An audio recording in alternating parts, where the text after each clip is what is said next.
हामीले पाश्चात्यको फेस्टो सिद्धान्त प्रविधि केही ल्याउनु पर्दैन। हाम्रा महादेवलाई बुझे हुन्छ, हाम्रा महादेवलाई पूजे हुन्छ। कुनै पनि मसान घाट नजिकै शिवलिङ्ग बाहेक अरू राखिँदैन, अथवा महादेवको मूर्ति बाहेक अरू राखिँदैन। किन नराखे? त्यहाँ देवीको राखे भए नि हुन्थ्यो नि।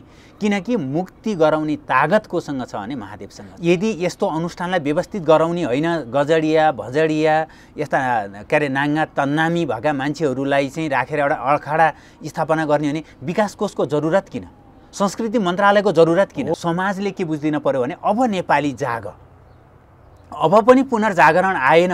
यति धोका खाँदा, यति हन्डर खाँदा पनि पुनर्जागरण आएन समाजमा, राष्ट्रमा आइदिएन भने अब हाम्रो यात्रा भनेको श्यामशानतिरको यात्रा हुन्छ। तपाईँसँग सामग्री भएन भने पनि तपाईँ पशुपतिमा आउन सक्नु भएन भने नि भावे तिष्ठन्ति देवता भन्ने चलन छ। भावैबाट पशुपति आएको सम्झनुहोस् र पूजाआजा गर्नुहोस्। म त्यहाँ जान सकिनँ, मलाई स्वास्थ्यले साथ दिएन भनेर धिक्कार गर्नुपर्ने कुनै कुरा छैन। जोगीलाई महाराज भनिन्छ, राजालाई राजा भनिन्छ, तर कुनै पनि साधु सन्तको उच्च पदस्थ साधु सन्तलाई महाराज भनिन्छ। किन? राजाले साम दाम दण्ड भेद अपनाउँछ र थिचोमिचो गरेर नि प्रशासन चलाउँछ। त्यो राजाले आपत परेपछि कहाँ जान्छ? महाराज कहाँ जान्छ भनेको जोगी कहाँ जान्छ। यदि महादेवले गाँजा खाए हामीले नै खानुपर्छ भन्ने हो भने महादेवले गलामा सर्पको माला लगाउनु भएको छ।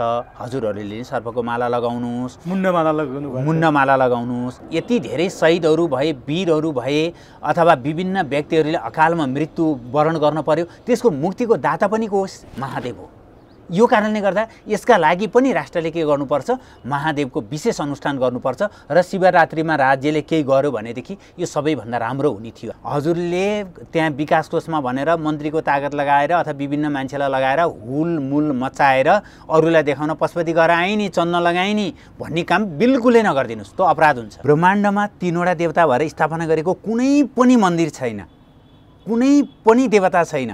त्यो देवता हो पशुपतिनाथ, जसलाई ब्रह्मा, विष्णु र इन्द्रले मिलेर स्थापना गरे। महादेवले त्यो विष खाएपछि नीलकण्ठ जब त्यो विषको पीडा भयो, त्यो पीडा निवारणका लागि कुनै ठाउँ देख्नु भएन सुरक्षित।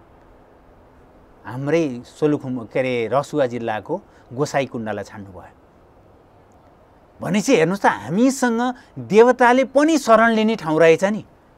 हे भगवान्, यो कुरा बिर्सिएर हामी तीर्थाटनको लागि बाहिर जाँदैछौँ, बाह्य धर्मको प्रचारका लागि जीवन फालेर लागेका छौँ। कस्तो दुर्भाग्य छ। हरेक व्यक्तिले के सिक्ने हो भने घमण्डलाई मैले सधैँ मसान घाटमा पुर्याइदिनुपर्छ अथवा हिमालको ठन्डीमा राखिदिनुपर्छ या मसान घाटमा भस्म बनाइदिनुपर्छ। शिवले चाहने भने त जे पनि लाउन सक्नुहुन्थ्यो होला। गहना पनि मैले अघि भने आभूषण, हिरा मोती जोहार के अब महादेवलाई के जरुरी हुन्थ्यो र? उहाँले सर्पको माला किन लाउनु भयो? उहाँले हात्तीको छाला किन ओढ्नु भयो? उहाँले बाघको छाला किन बेर्नु भयो? हामीले शिवलिङ्गलाई यदि महादेवको अङ्ग थियो भने महादेवलिङ्ग किन भनिएन? रुद्रलिङ्ग किन भनिएन? दर्शकवृन्द नमस्कार, चुरो कुरोमा तपाईँलाई हार्दिक स्वागत छ। हामी आजको चुरो कुरोमा ती राजनीतिक विषय, ती जनता, ती दर्शक, ती सम्पूर्णलाई चाहिँ सधैँभरि आततायी बनाएको विषयमा कुरा गर्ने छैनौँ। हामी मनलाई आनन्द दिने, आनन्दमय क्षणको बारेमा र प्रफुल्ल मन हुने विषयमा केन्द्रित भएर संवाद गर्नेछौँ। राजनीतिभन्दा अलि पर छौँ, तर राजनीतिभन्दा धेरै माथिको विषय हो यो, जसले राजनीति, अर्थनीति, सम्पूर्ण समाजनीति सबैलाई डोर्याउने हिम्मत राख्छ। फागुन महिना त्यसै पनि 11औं महिना, महादेव, शिव, रुद्र अनेक नामले चिनिने महादेवको विशेष महिना 11 रुद्र र 11औं महिनाको के सम्बन्ध छ त्यो हामी जान्ने प्रयास गर्नेछौँ। त्यसमा पनि फागुन महिनाको चतुर्दशीका दिन श्री महादेवको पूजा आराधना गरिने र महादेवलाई जागराम बसेर महादेवको आराधना गरिने विशेष दिन, जुन दिनमा महादेवलाई विधि पुर्याएर गरिएको पूजाले महादेव खुसी भइसकेपछि अन्जानमा पूजा गर्नेहरूले पनि ज्ञान पाउँछन् भन्ने कुरा चाहिँ मैले थाहा पाएँ। त्यस्तो महिना, त्यस्तो अवसर, त्यस्तो दिनमा केन्द्रित भएर आज हामी शिवरात्रि, महाशिवरात्रिको बारेमा केन्द्रित भएर संवाद गर्नेछौँ। शिवरात्रि, महादेव, महाशिवरात्रि यी के हुन्? शिवरात्रिको महत्त्व के छ? शिवरात्रि किन मनाइन्छ? कसरी मनाउने? महाशिवरात्रि किन भनियो? महादेवलाई अहिले समाजमा एक थरी मान्छेहरूले अलिकति अपेलना गर्ने र हिन्दूका आराध्य देव महादेवको बारेमा गलत भुइँया स्याल भुइँया फैलाउने काम गरेका छन्। महादेव गजडीका देवता हुन्, महादेव भस्म लेपन गर्छन्, महादेव गोरुमा चढ्छन्, महादेव या ऊ भनेर बयान गरेको सुनिन्छ। महादेव वास्तवमा महादेव के हुन्, महादेव को हुन्, महादेवले के गर्छन्, महादेवले ती गर्ने कुराहरूको अर्थ के छ, ती सबैभित्र केही न केही कारण भएर मात्रै महादेवले यो गरेको कुराहरू हामीले थाहा पाएका छौँ। महादेवले यसो गर्नुहुन्थ्यो, महादेवले गाँजा खानुहुन्थ्यो, हामी गाँजा खान्छौँ, महादेवले यो गर्नुहुन्थ्यो, हामी त्यो गर्छौँ भनेर मात्रै छुट पाइन्छ अथवा त्यो भित्रका केही तथ्यहरू छन्। यी सम्पूर्ण विषयमा केन्द्रित भएर आजको युवा जगतले महादेवलाई कसरी बुझ्ने, महादेवबाट कसरी ज्ञान पाउने, महादेव को हो, के हो, कस्तो हो, अनन्त महादेवको न आयु छ, न आदि छ, न अन्त्य छ, त्यस्ता महादेवको बारेमा केन्द्रित भएर हामी शिवरात्रि महाशिवरात्रिको विषयमा संवाद गर्दैछौँ। त्यसका निमित्त आजको चुरो कुरोमा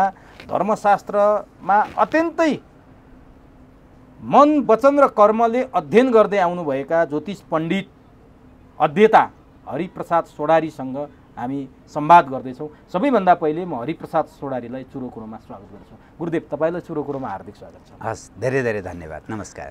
बेला बेलामा यस्ता अवसर, हिन्दूका चाडपर्व र हिन्दूका रीतिथिति करोडौँ छन्, कोटी कोटी छन्। ती रीतिथितिले बेला बेलामा महत्त्वपूर्ण रीतिथितिले गुरुदेवसँग अन्तरङ्ग संवाद गर्ने यो अवसर प्रदान गर्छ। यो मेरो लागि गौरवको कुरा हो। मैले श्री स्वस्तानीको विषयमा तपाईँसँग कुरा गरेँ, श्रीपाद बडामहाराज पृथ्वीनारायणको विषयमा तपाईँसँग कुरा गरेँ। आज म महादेव शिव र शिवरात्रिको विषयमा केन्द्रित भएर संवाद गर्दैछु। गुरुदेव, कति गर्न सक्छु, कति सोध्न सक्छु मलाई थाहा छैन। तपाईँ अथाह समुद्र हुनुहुन्छ, त्यहाँबाट केही थोपा पानी म निकाल्ने प्रयास गर्नेछु। सबभन्दा पहिला फागुन महिनाको फागुन चतुर्दशीमा मनाइने शिवरात्रि के हो, शिवरात्रि किन मनाउने, शिवरात्रिको अर्थ चाहिँ के हो, यसलाई महाशिवरात्रि पनि भन्छौँ, पनि यहाँबाट सुरु गरेको। पहिला कुरा त शिव शब्दलाई हेरौँ। शिव भनेको कल्याण हो, शिव भनेको परमात्मा हो, र रात्रि शब्द जुन छ, रा भनेको ऐश्वर्य हो, त्र भनेको मुक्ति हो। अथवा यसलाई समग्र, यसलाई शब्द शब्द केलाएर हेर्ने हो भने परमात्मालाई प्राप्त गर्ने रात्रि, कल्याणलाई प्राप्त गर्ने रात्रि, शान्तिलाई प्राप्त गर्ने रात्रि, ज्ञान ध्यान योगलाई प्राप्त गर्ने रात्रि, अथवा त्यो प्राप्त भइसकेको छ भने त्यसलाई परिमार्जित गर्ने रात्रिलाई शिवरात्रि भनिन्छ। साधारणतया कुनै पनि व्यक्ति दिनमै जन्मियो, राति नै जन्मियो भने पनि त्यसलाई जन्मदिन मनाउने भन्छौँ, जन्म रात्रि मनाउने भन्दैनौँ। यहाँ त हामी रात्रि शिवलाई के शब्दमा ल्याएका छौँ भने रात्रि शब्दमा ल्याएका छौँ। मुख्य रूपमा अनुष्ठानको दृष्टिले अन्य रात्रि महत्त्वपूर्ण छन्, तथापि 4वटा रात्रि महत्त्वपूर्ण मानिन्छन्। एउटा महरात्रि, जुन दिनमा कृष्ण भगवान जन्मनुभयो, भाद्र कृष्ण अष्टमीमा। अर्को सुखरात्रि, जुन चाहिँ कार्तिक औँसीको दिनमा मनाइन्छ। अर्को जुन दिनमा लक्ष्मी पूजा गरिन्छ। अर्को कालरात्रि, जो चाहिँ यो नवरात्रभित्रमा पर्ने सप्तमीको रात्रिमा मनाइन्छ। र यो भनेको चाहिँ अहिले मनाइने चाहिँ महाशिवरात्रि। हरेक महिनामा 2वटा चतुर्दशी पर्छन्। ती 2वटा रात्रि नै के हुन् भनेदेखि शिवरात्रि हुन्। तर वर्षभरि पर्ने यी 12वटा 24वटा रात्रिमध्ये यो रात्रि फागुनमा जुन पर्छ, यो रात्रि सबैभन्दा महत्त्वपूर्ण रात्रि परेको कारणले गर्दा यसलाई महाशिवरात्रि भनेको। अरू रात्रि पनि शिवरात्रि हुन्छ। हरेक महिनामा 2टा रात्रि, 2टा चतुर्दशी चतुर्दशीका रात्रि पर्छन्। त्यो पनि शिवका लागि असाध्यै महत्त्वपूर्ण अनुष्ठान गर्ने रात्रि हुन्। तिनले शिवरात्रि भनेर त्यसलाई शिवरात्रि भनिन्छ। तर यी रात्रिमध्ये यो सर्वोत्कृष्ट भयो, किनभने प्रथम भन्नका लागि त द्वितीय तृतीय चौथो छ, त्यो अन्य स्थान भएका प्राप्त गर्ने मान्छे छन्, तिनीहरू सबैलाई जितेको कारणले गर्दा प्रथम स्थान प्राप्त गर्यो भनेको जस्तै यो महाशब्द किन जोडियो भन्दा महा भनेको त ठुलो, ठुलो हुनका लागि त अरू सानो चाहियो नि। अरू सानो शिवरात्रि, यो ठुलो शिवरात्रि भएको कारणले गर्दा यसलाई चाहिँ महाशिवरात्रि भनेर भनिएको हो। र यो शिवरात्रिमा चाहिँ हामीले विशेष गरेर शिवालयमा अथवा विभिन्न महादेवका मन्दिरमा गएर पूजा उपासना गरिन्छ। तर सौभाग्य हामीलाई के भइदियो भनेदेखि केदारको शिर पशुपतिनाथ, ब्रह्माण्डमा 3वटा देवता भएर स्थापना गरेको कुनै पनि मन्दिर छैन, कुनै पनि देवता छैन। त्यो देवता हो पशुपतिनाथ, जसलाई ब्रह्मा विष्णु र इन्द्रले मिलेर स्थापना गरे। यस कारणले गर्दाखेरिमा पनि हामी पाशुपत क्षेत्रमा रहेको अर्को सौभाग्यशाली, यो कारणले गर्दाखेरिमा यो शिवरात्रि यसै महत्त्वपूर्ण भयो। अर्को कुरो, नेपालमा 64 शिवलिङ्ग छन्। पश्चिममा मकवानपुर अथवा धादिङसम्म पर्छ, पूर्वमा दोलखा, तल आएर सिन्धुलीमा पर्छ, र यिनीहरूको केन्द्रमा पशुपतिनाथ छ। भनेपछि 64 शिवलिङ्गको केन्द्रमा रहेको पशुपतिनाथ, सबैभन्दा पहिला उत्पत्ति भएको पशुपतिनाथ, अरू ज्योतिर्लिङ्ग हो, यो महाज्योतिर्लिङ्ग हो। यस कारणले गर्दाखेरिमा यो यो शिवरात्रिमा पशुपतिको दर्शन गर्न पाउनु, आराध्य देवको दर्शन गर्न पाउनु, नेपालको आराध्य देव। यस कारणले गर्दा यो शिवरात्रिमा पाशुपत क्षेत्रमा रहेर अनुष्ठान गर्नु अथवा शिवको अनुष्ठान गर्नु, पूजा गर्नु, ध्यान गर्नु, अथवा त्यो दिनमा पाठ रुद्री भन्ने ग्रन्थ हुन्छ त्यो पाठ गर्नु, ओम नमः शिवाय मन्त्र जप्नु, त्र्यम्बकम जेजामहे लगायतका मन्त्रहरू छन् त्यो मन्त्र सिद्धि गर्नु, यो महत्त्वपूर्ण अवसर भएको कारणले गर्दा यी मन्त्रले के गर्छ त कल्याण गर्छ, यी मन्त्रले के गर्छ मुक्ति दिलाउँछ, यी मन्त्रले के गर्छ रोग व्याधि मानसिक र शारीरिक रोगबाट मुक्त गराउँछ। यो सबै गराउन सक्ने तागत भएको रात्रि भएको कारणले गर्दा यसलाई महाशिवरात्रि भनेर भनियो। अब शिवरात्रि र महाशिवरात्रिको व्याख्या गर्नुभयो, त्यो शिवरात्रि अथवा त्यो महाशिवरात्रि, अहिले त शिवरात्रिको कुरा नगरौँ, महाशिवरात्रिको कुरा गरौँ, त्यो के कारणले शिवले त्यो दिन के गर्नुभएको हुन्छ, कहाँ हुनुहुन्छ, के कारण त्यो दिन शिवको आराधना गरियो भने त्यो विशेष हुन्छ, अरू दिन शिव कहाँ हुनुहुन्छ, महाशिवरात्रिको दिन शिव कहाँ हुनुहुन्छ र त्यो दिनको आराधना चाहिँ फलदायी हुन्छ। खास गरेर अन्तर्यामी तत्त्व त सबैतिर व्यापक हुन्छ, यो त कुनै उडै भएन, जहाँ अनुष्ठान गरे पनि हुन्छ। र विशेष गरेर यो शिवरात्रिको जुन वैभव छ अथवा महिमा किन बढी भयो अथवा यही दिनमा गर्नुपर्ने कारण त्यो विशेष के छ, त्यो दिन आराधना गर्दा के पाइन्छ? यस्तो छ, यो दिन चाहिँ के छ भने एउटा त सूर्य उत्तरायण भइसकेका छन्, उत्तरायणको समयमा गर्नु जुन साधना गरिन्छ त्यो छिटो फलीभूत हुन्छ। अर्को कुरा चाहिँ के रह्यो त भन्दाखेरिमा यो महिना 11औं महिना हो, रुद्रका के छन् 11औं कपाली पिङ्गलो भीमो विरूपाक्ष बेलो हित लगायतका 11 रुद्र छन्। ती सबै रुद्रलाई पनि के गरिन्छ त भन्दाखेरिमा यो शिवरात्रिले सबै रुद्रहरू प्रसन्न हुन्छन् र यो शिवरात्रि चाहिँ महादेवको उत्पत्ति कहिले भयो भन्ने कुरा चाहिँ टक्क यो मिति भन्ने छैन, तर अनुमान के छ भने यही महाशिवरात्रिको अवसर पारेर महादेवले चाहिँ साकार रूप लिनुभयो भन्ने शास्त्रीय चिन्तन छ।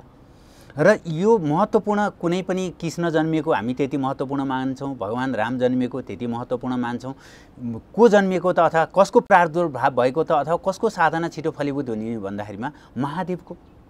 यो कारणले गर्दाखेरिमा यो दिनमा महादेवको पूजा अनुष्ठान उहाँकै उत्पत्ति भएको अथवा उहाँलाई उत्पत्ति भन्ने अर्थले विभिन्न कारण राख्छ। जन्मदिन भनेर भन्न मिल्छ महादेव? जन्मदिन भन्दा पनि साकार रूप लिएको भन्न पाइन्छ, किनकि यो जन्म नै मर्ने तत्त्व होइन महादेव। न मृत्यु छ न जन्म छ, आदि पनि छैन, अन्त्य पनि छैन। यस कारणले गर्दाखेरिमा यो केही पनि नभएको तत्त्वलाई जन्मियो भन्न त मिल्दैन, तर के भनेदेखि यसले यो दिनमा साकार रूप लियो भन्न चाहिँ मिल्छ। जस्तै भगवान् राम जन्मनु भयो, मर्नु भयो, किनकि शरीर छोड्नु भयो। अब हरेकले चाहिँ के गर्छन् त्यस्तो गर्छन्, तर प्रलयको अन्तिममा त महादेवले विष्णुले र के अरे ब्रह्माले सबैले तीनवटै देवताले लगायतका अरू देवी देवता सबैले त शरीर त त्याग्नै पर्छ र त्यो त्यागेर कुन तत्त्वमा जान्छन् त भन्दा शिव तत्त्वमा जान्छन्। यहाँ हामीले अलिकति नबुझेको के छ भन्दा यो महादेव रात्रि किन भएन, यो शिवरात्रि किन भयो, म आउँदै थिएँ त्यहाँनिर हो, यो किन यहाँनिर कन्फ्युजन के भइदियो भने अहिले पनि पहाडतिर अथवा समाजमा हेर्ने हो भने बाबुको स्थान अथवा बुवाले गरेको जिम्मेवारी व्यवहारको पहिलो प्राथमिकता कसले पाउँछ त भन्दा जेठो छोराले पाउँछ, अथवा त्यो घरमा बुवापछि सबैका नजर कसलाई पर्छन् त भन्दा जेठो छोरालाई पर्छन् अथवा जेठो सन्तानलाई पर्छ। उत्पत्तिको क्रममा जब सृष्टिको प्रारम्भ भयो यो उत्पत्तिको क्रममा सबभन्दा पहिला महादेव उत्पत्ति भन्नुभयो। महादेव र शिवमा चाहिँ अलि फरक छ। के फरक के छ भन्दा शिव भनेको निराकार तत्त्व हो, त्यसको कुनै आकार छैन। त्यो निराकार तत्त्वलाई हामीले जुन आकार बनायौँ त्यो चाहिँ शिवलिङ्ग हो। महादेव र शिवलिङ्गमा फरक छ। अहिले अधिकांश के अरे एक प्रकारले अध्ययनै नगरिकन शास्त्रमा नागबुढी नै नहालिकन शास्त्रको दर्शनै नगरिकन मान्छेले के गरिदिन्छन् त भन्दाखेरिमा शिवलिङ्गलाई महादेवको अङ्गको रूपमा लेखिदिन्छन्। यहीँनिर भ्रम भयो हाम्रो, हामीले यही भ्रम चिर्न सकेनौँ समाजमा र हाम्रा गुरुहरूले यसलाई चाहिँ व्यापकताका साथ व्याख्या गरिदिन सक्नु भएन। यो दुर्भाग्यको कुरा अलिकति रोक्यो है गुरुदेव। जस्तो शिवलिङ्गको विषयलाई लिँदाखेरि हिन्दू धर्ममाथि अनास्था फैलाउनेहरूले हो हाम्रा महिला दिदीबहिनीहरूलाई पशुपतिमा गएर त्यही लिङ्ग पूजा गर्ने त हो, त्यही हेर्न जाने त हो भनेर यहाँको दृष्टिकोणले बोलेका मेरा यी कानले पटक पटक सुनेका छन्। के पशुपतिनाथमा त्यही लिङ्गको पूजा हुने हो शिवलिङ्गको, र महिला दिदीबहिनीहरूलाई त्यो स्तरमा झारेर कुरा गर्नु त्यो उचित हो अथवा यो आरोप चाहिँ किन लाग्ने गर्छ?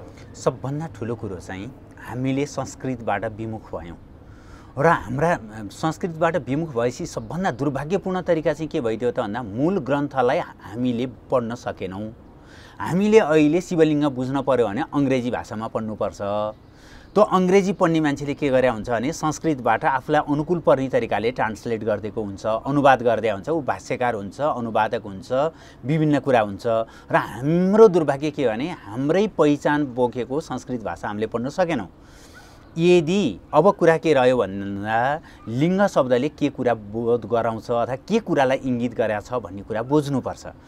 यसलाई कसरी बुझ्ने भन्दा हामीले शिवलिङ्गलाई यदि महादेवको अङ्ग थियो भने महादेव लिङ्ग किन भनिएन, रुद्रलिङ्ग किन भनिएन, अन्य लिङ्ग महादेवका त विभिन्न नाम छन्, अन्य लिङ्ग किन नभनेर शिवलिङ्ग नै किन भनियो भन्दा शिव भनेको परमात्मा, लिङ्ग भनेको चिन्ह, परमात्मालाई बुझाउने चिन्ह जुन छ त्यसलाई शिवलिङ्ग भनिन्छ। हामीले त शिवलिङ्ग भनेर शिवको अङ्गको रूपमा बुझ्यौँ। महादेवको अङ्ग त्यो शिवको महादेवको अङ्गको रूपमा लिएर आयौँ। दुर्भाग्य के भइदियो त भन्दा लिङ्ग शब्दले चिन्हलाई बुझाउँछ।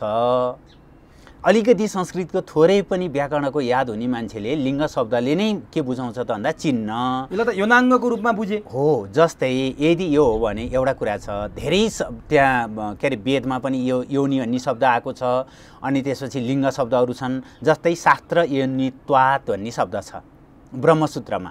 शास्त्र योनित्वात् भन्ने त यसले त के बुझाइदियो भन्दा त शास्त्र भनेको त योनि हो भन्ने बुझाइदियो नि। तर के हो, योनि भनेको कारण हो। हामीले त लिङ्ग भनेको चिन्ह हो, योनि भनेको कारण हो। अब हामीले संस्कृतको शब्द नै नबुझिकन, जस्तै लुक भन्यो, अङ्ग्रेजले लुक भन्यो भने हेर्नुहुन्छ, हामीले लुक भन्यो भने लुक्नुहुन्छ भनेपछि त हामीले भाषाको ज्ञान नै नभइकन यसरी दुर्भाग्यपूर्ण तरिकाले लिएर आएर जोडिदियौँ।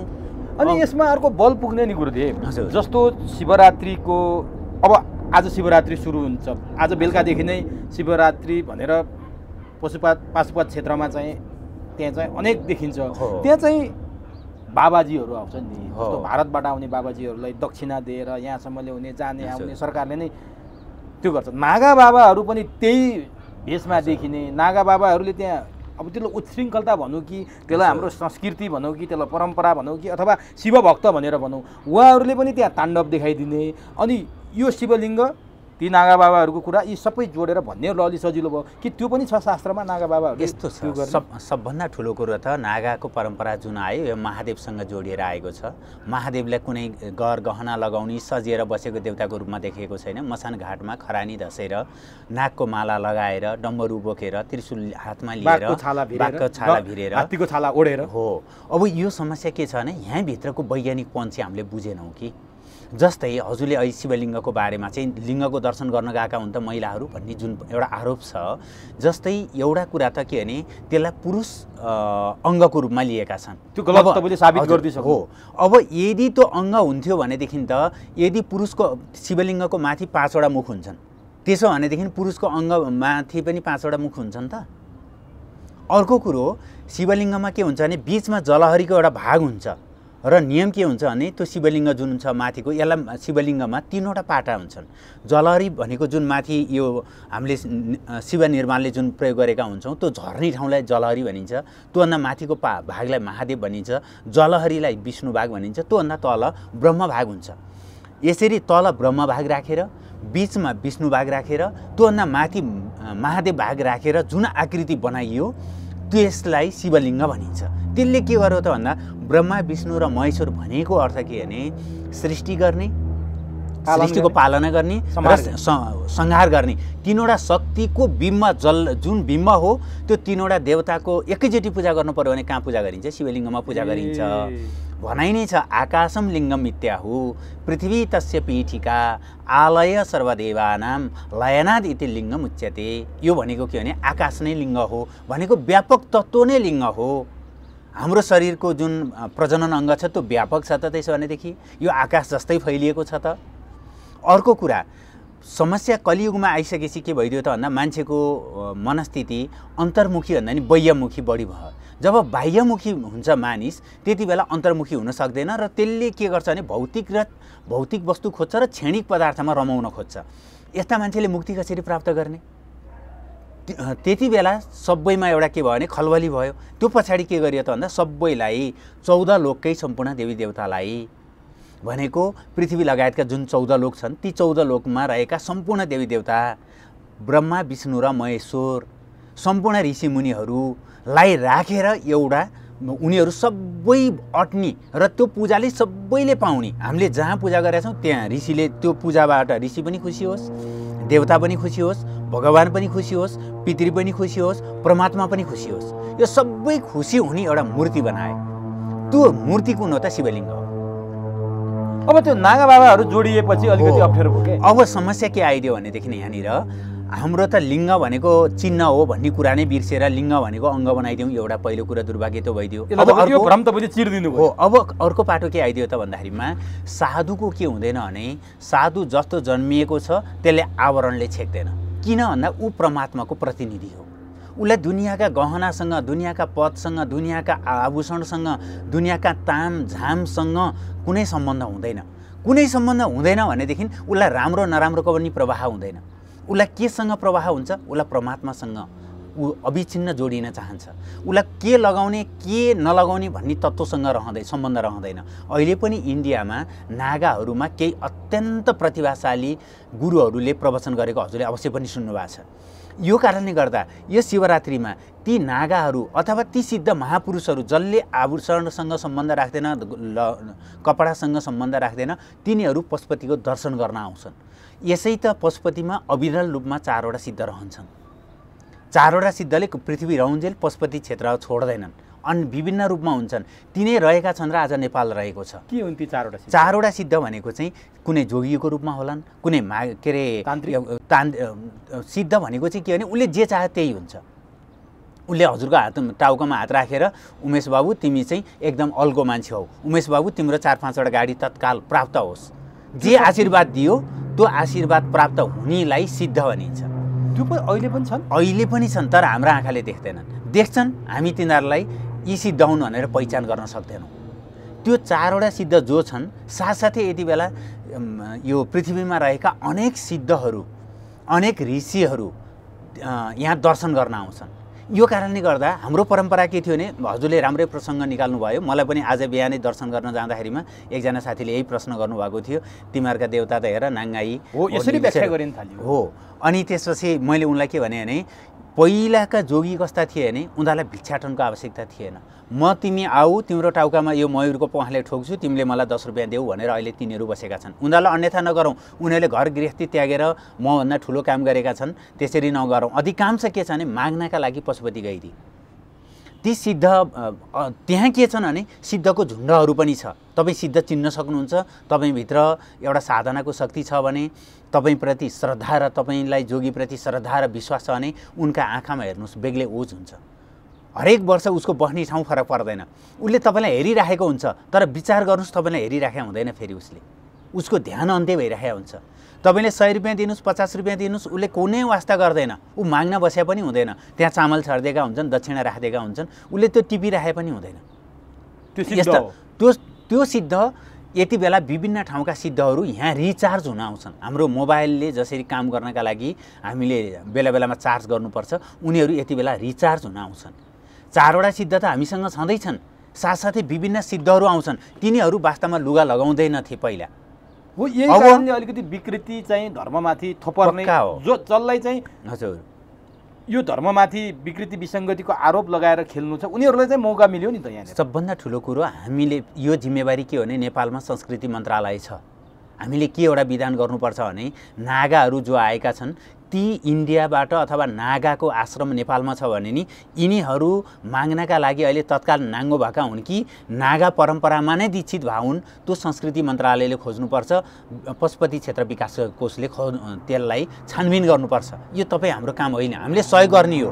यो हो होइन भनेर पत्ता लगाउने जिम्मा हामीलाई दियो भने हामीले सहयोग गर्ने हो।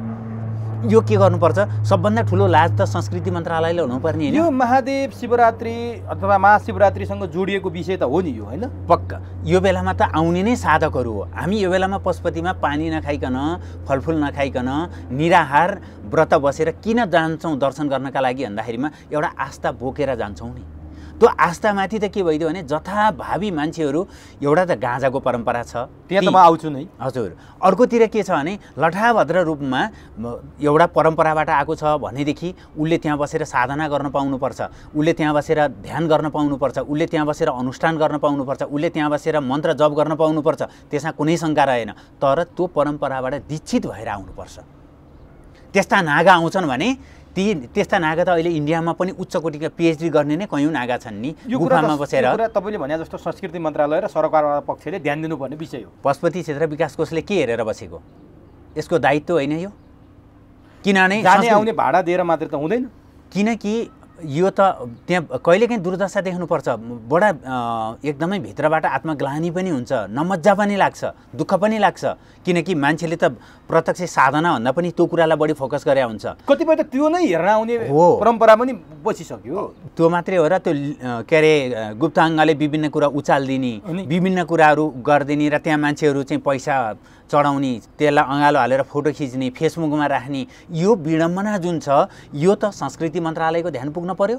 विकास कोषको काम के? विकास कोषको काम चाहिँ यदि यस्तो अनुष्ठानलाई व्यवस्थित गराउने होइन, गजडिया भजडिया यस्ता के अरे नाङ्गा तन्नामी भएका मान्छेहरूलाई चाहिँ राखेर एउटा अखाडा स्थापना गर्ने भने विकास कोषको जरुरत किन? संस्कृति मन्त्रालयको जरुरत किन? हो, अब तपाईँलाई म प्रश्न सोध्छु। महादेव, आराध्यदेव महादेव माथि लाग्ने लान्छना नै महादेवले खाने प्रसाद त हो नि यो गाँजा, महादेवले खाने धतुरो त हो नि यो धतुरो। महादेवले खानुहुन्छ, आज त महादेवको प्रसादको रूपमा जति खाए पनि हुन्छ।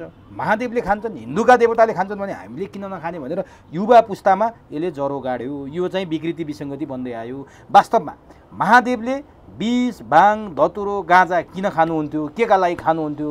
उहाँ चाहिँ मसानमा यो खाएर बस्नुहुन्थ्यो र ताण्डव नृत्य देखाउनुहुन्थ्यो भन्ने कुरा चाहिँ व्याख्या गरिन्छ।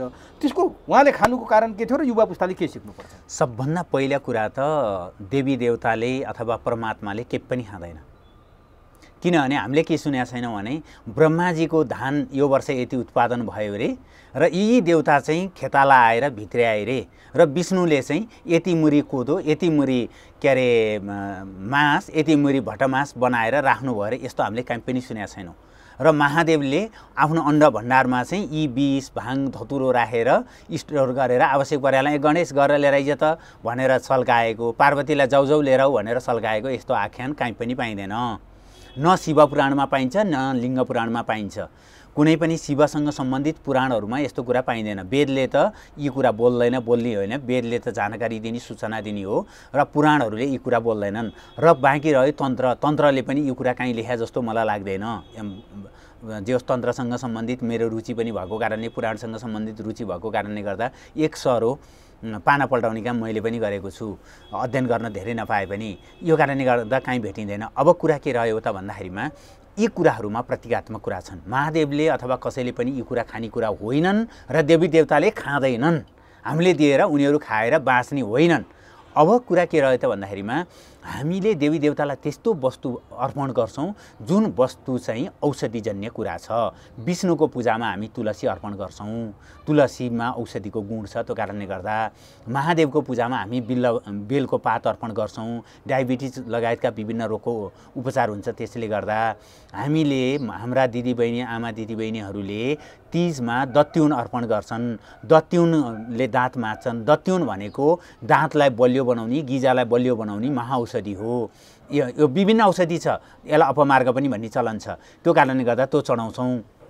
गाँजा, भाङ, धतुरो त हामीले विशेष पर्वमा चढाउँछौँ। र यो किन गरेको भन्दाखेरिमा महादेव चाहिँ औषधिका ज्ञाता, डक्टरहरू मध्येका, त्यो पनि डक्टरलाई महाडक्टर जन्माउने वैद्यराज हुन्। उनलाई वैद्यराज भनिन्छ। किन भनिन्छ भन्दा उनले दक्ष प्रजापतिको काठीको टाउकोमा ल्याएर बोकाको टाउको जोडे, गणेशको टाउकोमा हात्तीको टाउको जोडे। यी विभिन्न काम गरेका कारणले गर्दा महादेव के हुन् त आयुर्वेदका ठुला ज्ञाता हुन्। र अहिले पनि क्यान्सर लगायतका विभिन्न रोगहरू निको बनाउनका लागि गाँजाले महत्त्वपूर्ण भूमिका खेल्छ। अर्को कुरा हेर्नुहोस्, गाँजा खाएको मान्छेले बलात्कारमा मन जाँदैन, बरु जाँड रक्सीहरू खाने मान्छेहरू बलात्कारी हुन सक्लान्। त्यो रेसियोमा गाँजा खाने मान्छे त्यसरी बलात्कारी हुँदैन। र गाँजाले दुईटा कुरालाई इङ्गित गरिराखेको छ मोटामोटी। एउटा, महादेव यो गाँजा भनेको महाऔषधि हो, तर प्रयोग गर्न जान्नु पर्यो। जस्तै हामीले भात खान्छौँ तर धान पकाएर खाएर त भएन नि, त्यसलाई त कुट्न पर्यो, बोक्रा फाल्न पर्यो। गाँजा त यत्तिकै जहिले पाए त्यहीले खाएर बाटोमा लड्नका लागि गाँजा महादेवले लिएका होइनन्। यो भित्र महाऔषधि छ, प्रयोग गर्न जान है नेपाली हो, एउटा त्यो सन्देश जान्छ। अर्को गाँजा के हो भने गाँजा खाइसकेपछि, मैले त त्यो खाएको छैन, गाँजा खाइसकेपछि मान्छेको एकसुर हुन्छ अरे। एकसुर नभइकन कुनै पनि लक्ष्य प्राप्ति हुँदैन। योगमा बस्नका लागि त के हुनु पर्यो, ध्यानमग्न हुन पर्यो। ध्यानमग्न हुनलाई के हुनु पर्यो, सबै विषहरू अथवा मनमा आउने विभिन्न मनस्थितिमा आउने परिस्थितिहरूलाई हटाउनु पर्यो। त्यो कसले हटाइदिन सक्छ त भन्दाखेरिमा गाँजाको जस्तो एक सुरले हटाउन सक्छ। यसको अर्थ गाँजा खाएर त्यो गर भनेको होइन। यो कारणले गर्दा यसले गाँजालाई महाऔषधिको रूपमा देखाएको हो। यदि महादेवले गाँजा खाए हामीले नै खानुपर्छ भन्ने हो भने महादेवले गलामा सर्पको माला लगाउनु भएको छ। हजुरहरूले नि सर्पको माला लगाउनुहोस्, मुन्न माला लगाउनुहोस्। उनको बसोबास 24 घण्टा कि हिमालयमा छ, त्यो पनि के अरे बाघको छाला ओढेर मात्रै, अरू कपडा लगाएर होइन, अहिलेको जस्तो कपडा लगाएर होइन, हिमालयमा बास छ कि मसान घाटमा छ। यो कारणले गर्दा हजुरले नि किन ठुलो घर बनाउनुहुन्छ, हाम्रा यत्रो लामो हिमाल छ, हिमालयमा बस्नुहोस्, मसान घाटमा बस्नुहोस्, हिमालयमा बस्नुहोस्, महादेव जस्तो त्यागी हुनुहोस्। त्यो गरिदिने हो भनेदेखि अनि नाकको माला लगाउनुहोस्, अनि त्यस खरानी घस्नुहोस्। त्यो मात्र नभएर कालकुट विष खानुहोस्।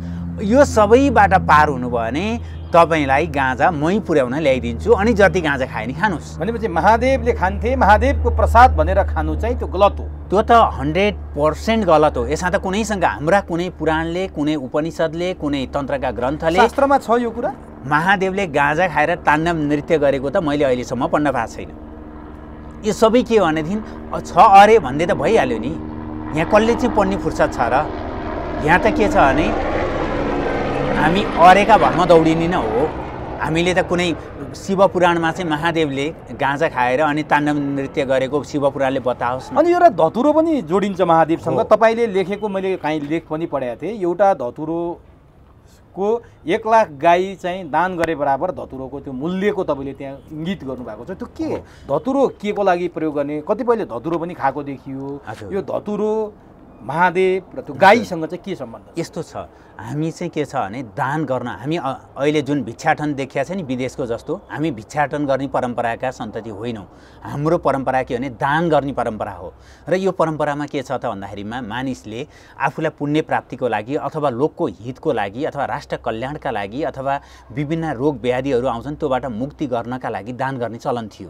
आफ्नो स्वर्गमा जान्छु भन्नका लागि मात्र दान गरिन्थेन। यो दान गर्नका लागि चाहिँ एकदम राम्रो के भने धतुरोको फुल जुन छ यो महादेवमा चढाइदियो भनेदेखि त्यहाँबाट आउने ऊर्जाले चाहिँ के गर्छ त भन्दाखेरिमा राष्ट्र कल्याणलाई धेरै महत्त्वपूर्ण काम गर्छ। हामीले के गरेका छैनौँ भने मन्दिरलाई जुन रूपमा जगाउन पर्ने हो जगाउनै पाएको छैनौँ। यो भएर हाम्रा मठ मन्दिरहरूबाट आउनुपर्ने ऊर्जा नै राम्रो आइदिएन। एउटा दुर्भाग्य के छ भनेदेखि जीवनभर भ्रष्टाचार गर्छ, अनि अन्तिममा गएर के गर्छ भने म यति लाख रुपियाँ दिन्छु, रुद्री पढ्दैन भन्छ। त्यसले के गर्छ भन्दा मन्दिरको ऊर्जा शक्तिलाई अथवा मन्दिरबाट आउने जुन एउटा भाव छ, मन्दिरबाट जुन शक्ति मिल्छ र समाजमा शान्ति हुन्छ, राष्ट्र कल्याण हुन्छ, त्यो शक्ति सबै डामाडोल गर्थे। मेरो त अनुरोध हजुरहरूलाई के छ भने त्यस्ता भ्रष्टाचारीको पूजा यस्ता मन्दिरहरूमा नगर्दिउँ। यसले के गर्छ भने उसले साधना गरोस्, केही छैन, उसले पूजा गरोस्, आफ्नो तरिकाले साधना गरोस्।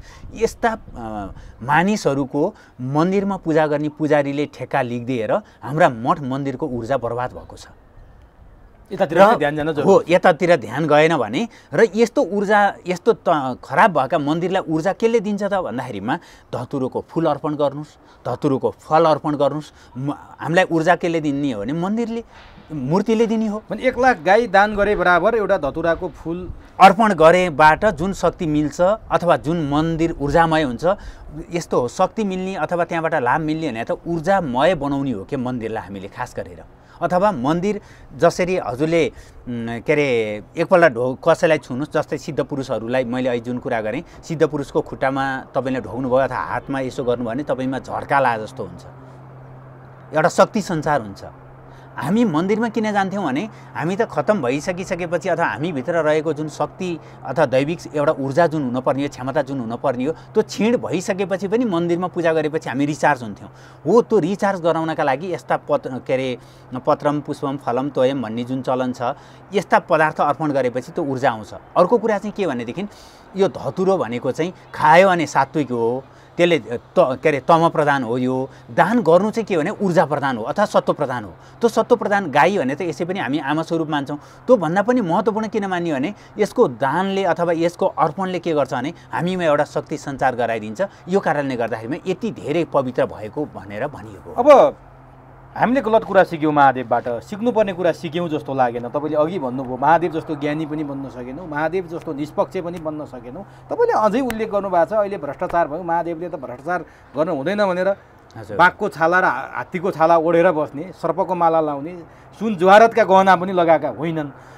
अब मलाई भनिदिनुहोस् त, आउने युवा पुस्ता अथवा हामी पुस्ताले, हामी मानवले महादेवबाट नसिक्नुपर्ने कुरा चाहिँ सिक्यौँ, त्यो नगर्ने कुरा गर्थे महादेवले भनेर सिक्यौँ। अब सिक्नुपर्ने कुरा चाहिँ के छ हामीले महादेव? सबभन्दा पहिला त महादेवबाट कुनै पनि राष्ट्र बलियो बनाउनका लागि परिवार बलियो हुनुपर्छ। महादेवबाट सबभन्दा पहिला पारिवारिक कुरा सिकौँ। पारिवारिक कुरा के सिकौँ भने महादेवको घाँटीमा नाग छ, सर्प छ। नाग र सर्पमा फरक हुन्छ।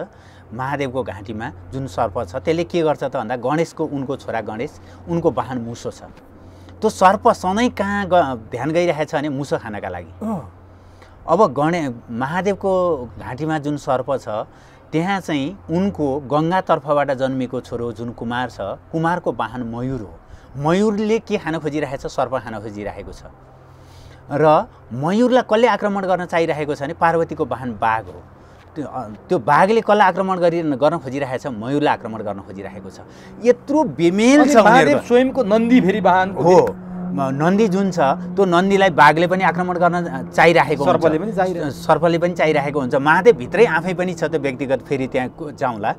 यसरी यो हाम्रो परिवार जसरी विभिन्न ध्रुवतिर अथवा विभिन्न दिशातिर अथवा विभिन्न विशेषता बोकेको महादेवको परिवार त्यति आनन्दसँग मिलेको छ। कहिल्यै पनि यो वाहनको विषयलाई लिएर घर परिवारमा कुमार र गणेशको, पार्वती र गङ्गाको, महादेव र पार्वतीको झगडा भएको कहीँ सुन्न पाइँदैन। भनेपछि महादेवको पूजाले के गर्दो रहेछ त भन्दा पारिवारिक रूपमा एकता गराउँदो रहेछ। यो कारणले गर्दा युवा पुस्ताले यदि तपाईँले परिवारबाट शान्ति लिनु छ भने सबभन्दा पहिला तपाईँले के गर्नुहोस् भने महादेवको परिवार हेर्नुहोस्। अब रह्यो महादेवबाट व्यक्तिले के सिक्ने? व्यक्तिले के सिक्ने भन्दाखेरिमा हामीले सबभन्दा पहिला त ध्यानका केन्द्रको रहेछन् महादेव रहेछन्। ज्ञानका केन्द्र जस्तै महादेवले 14 पटक डम्बरू बजाउनु भयो, त्यहाँबाट व्याकरणको सूत्र उत्पादन भयो। त्यही डम्बरूको आवाजबाट अश्विनी कुमारहरूले आयुर्वेदको प्रतिपादन गरे। महादेवबाट नै नाचको प्रारम्भ भयो। महादेवबाट नै जुन नाचको प्रारम्भ भयो त्यसलाई ताण्डव नृत्य भनेर ताण्डवले चाहिँ अलिकति नकारात्मक ढङ्गले कस्तो ताण्डव नृत्य गरिस् तैँले भनेर पनि भनेको हामी समाजमा सुन्छौँ नि। सुरुवात त महादेवले गर्नुभयो नृत्यको, सङ्गीतको, तर त्यो ताण्डव नृत्य भनेर अलिकति नकारात्मक ढङ्गले किन हेरिन्छ? यस्तो छ, त्यही नाच्न जान्यो भने मुक्ति पनि हुन्छ, त्यही जानेन भने उच्छृङ्खलता नि हुन्छ। यो कारणले गर्दाखेरिमा यसलाई अन्य अर्थमा ल्याइएको हो। यो कारणले गर्दा महादेवको जुन शारीरिक बनोट छ, एउटा ज्ञानको, हाम्रा हरेक मान्छेले महादेवबाट सिक्ने गुण के भने यति धेरै ज्ञानको पोका छ, यति धेरै ज्ञानको सङ्ग्रह छ, विज्ञानको केन्द्र छ महादेवमा, तर उनमा कहिले घमण्ड छैन। हरेक व्यक्तिले के सिक्ने हो भने घमण्डलाई मैले सधैँ मसान घाटमा पुर्याइदिनुपर्छ अथवा हिमालको ठन्डीमा राखिदिनुपर्छ या मसान घाटमा भस्म बनाइदिनुपर्छ। मैले नाच्न जाने, मभन्दा राम्रो नाच्न जान्ने कोही छैन, म जस्तो ठुलो डक्टर कोही छैन, म जस्तो ध्यानी कोही पनि छैन, म जस्तो ज्ञानी कोही पनि छैन भन्ने अभिमानलाई तिमीले त्यही दुई ठाउँमा लगेर छोडिदेऊ। अथवा हामी हरेक व्यक्तिले त्यो कुरा सिक्न जरुरी छ एउटा। भनेपछि हामीमा हरेक व्यक्तिमा अभिमान हुन भएन। राष्ट्रले के सिक्ने, समाजले के सिक्ने, अब समाजले के सिक्ने भनेर भन्दाखेरिमा महादेवले कहिल्यै सङ्ग्रह गर्नु भएन। उहाँले के गर्नुभयो? त्रिशूल बोक्नुभयो। त्रिशूल बोक्यो के भने हामीभित्र सत्व रज तम 3वटा गुण छन्। ती गुणभन्दा पनि माथि उठ्नुपर्छ है समाजले, राष्ट्रले। तर महादेवको धन देखेपछि महादेवका 3 नेत्र भनेर तेस्रो आँखालाई चाहिँ उदाहरण बनाइयो नि त। तपाईँले भनेको कुरामा ठ्याक्कै यो चाहिँ विपरीत हुन आयो नि। यस्तो भयो, धन देखेपछि महादेवको तेस्रो आँखा पनि खुल्छ। हामीले यसलाई चाहिँ के गरेको भने महादेवले कसैको धन देखेर कुनै पनि पुराणमा आकर्षण भएको भएदेखि चाहिँ महादेव पनि धनबाट के अरे विमुख हुँदा रहेनछन् भन्ने कुरा बुझिन्थ्यो।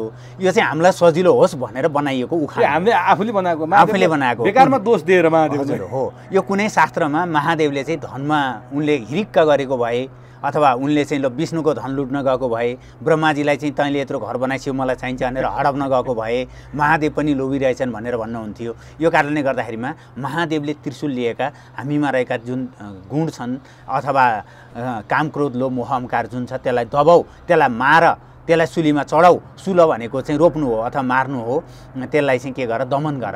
अब अर्को कुरा रह्यो के अरे महादेवको चाहिँ जुन डम्मरु छ, डम्मरुले जागरणको प्रतीक ल्याएको। हेर्नुहोस् हाम्रो नेपाल भनेको अरूलाई दिने, हाम्रो स्वभाव अहिले पनि गाउँमा मेवा पाक्यो भने बोलाएर खुवाउने चलन छ। अहिले पनि पहिलोपल्ट के अरे भैँसी ब्यायो, गाई ब्यायो भने ब्याङ्गुती बाँडेर खाने चलन छ। हामी त्यति दानी दिने मानिस अहिले हामीले के गरेका छौँ त्यो पाटोतिर नलागौँ भनेपछि महादेवबाट हामीले जुन डम्मरु छ, डम्मरु भनेको जागरणको प्रतीक हो। हामीले वेद प्राप्त गऱ्यौँ, हामीले तन्त्र यही भूमिमा प्राप्त गऱ्यौँ, हामीले योग यही भूमिबाट गऱ्यौँ, शिवशक्ति जगायौँ। तर अहिले यो संस्कृति भारतीय संस्कृति भयो, यो नेपाली संस्कृति हो। वेद भारतीय शास्त्र बन्यो, वेद नेपाली शास्त्र हो। यो कारणले गर्दा समाजले के बुझ्दिन पर्यो भने अब नेपाली जाग, अब पनि पुनर्जागरण आएन। यति धोका खाँदा, यति हन्डर खाँदा पनि पुनर्जागरण आएन समाजमा, राष्ट्रमा आइदिएन भने अब हाम्रो यात्रा भनेको श्यामशान्तिरको यात्रा हुन्छ। के को?